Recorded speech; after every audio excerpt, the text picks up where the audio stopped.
I think the lesson I really took away from that is like just get to 90%. I think at Snap, I really learned how to think much bigger. Like when I first joined Snap, I didn't realize like kind of the vision Evan had for Snap.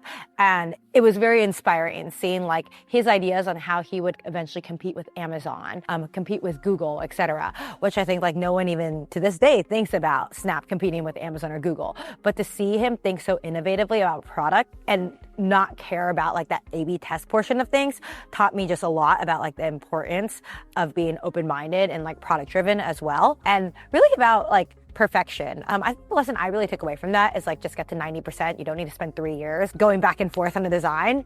But also like I remember there was like that zoom out the snap maps feature that like no one at the company wanted to build because everyone thought it was so dumb, and he was just like kept on insisting it. And it turns out like he was right at the end of the day, right? It ended up like being a very natural UX that people love and use. That really almost tells you also that like people don't really know what they want in the consumer field, right?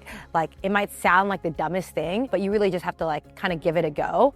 When you come up with a product, spend like 2 weeks designing it and then ship it and see how it does.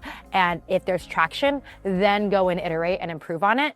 But people will use products that they want to use, even if it's super buggy and the UX is shitty for the most part. So it's better to ship that like 90% with like no user research and then double down on the product, like if it gets traction, versus wasting like months doing all this research, et cetera, and shipping it, and like it might fall flat.